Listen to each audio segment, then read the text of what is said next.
Selamat tahun baru kawan. Kawan, sudah tahun baru lagi. Belum juga tibakah saatnya kita menunduk, memandang diri sendiri, bercermin firman Tuhan sebelum kita dihisapnya. Kawan, siapakah kita ini sebenarnya? Musliminkah, mukminin, muttaqin, khalifah Allah, umat Muhammadkah kita, khairu ummatinkah kita, atau kita sama saja dengan makhluk lain, atau bahkan lebih rendah lagi, hanya budak-budak perut dan kelamin. Iman kita kepada Allah dan yang gaib rasanya lebih tipis dari uang kertas ribuan, lebih pipih dari kain rok perempuan. Betapapun tersiksa, kita khusyuk di depan masa dan tiba-tiba buas dan binal justru di saat sendiri bersamanya. Syahadat kita rasanya seperti perut beduk atau pernyataan setia pegawai rendah aja, kosong tak berdaya. Salat kita rasanya lebih buruk dari senam ibu-ibu, lebih cepat daripada menghirup kopi panas, dan lebih ramai daripada lamunan 1000 anak muda. Doa kita sesudahnya justru lebih serius, kita memohon hidup enak di dunia dan bahagia di sorga. Puasa kita rasanya sekedar mengubah jadwal makan minum dan saat istirahat, tanpa menggeser acara buat syahwat. Ketika datang lapar atau haus, kita pun manggut-manggut, oh beginikah rasanya, dan kita sudah merasa memikirkan saudara-saudara kita yang melarat.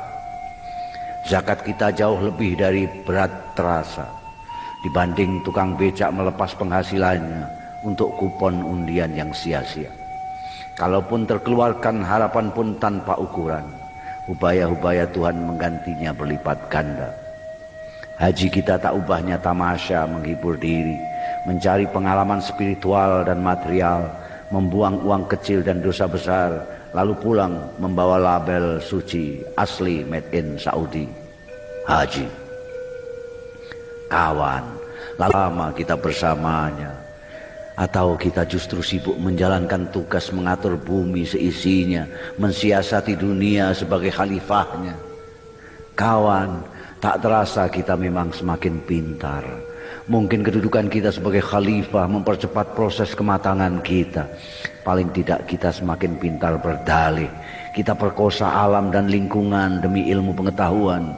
Kita berkelahi demi menegakkan kebenaran, melacur dan menipu demi keselamatan, memamerkan kekayaan demi mensyukuri kenikmatan, memukul dan mencaci demi pendidikan, berbuat semaunya demi kemerdekaan, tidak berbuat apa-apa demi ketentraman, membiarkan kemungkaran demi kedamaian, pendek kata, demi semua yang baik, halallah semua sampai pun yang paling tidak baik.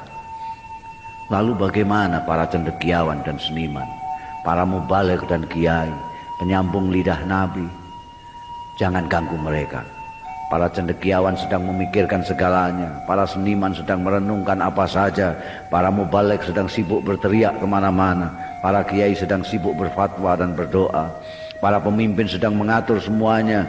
Biarkan mereka di atas sana menikmati dan meratapi nasib dan persoalan mereka sendiri. Kawan, selamat tahun baru. Belum juga tibakah saatnya kita menunduk, memandang diri sendiri.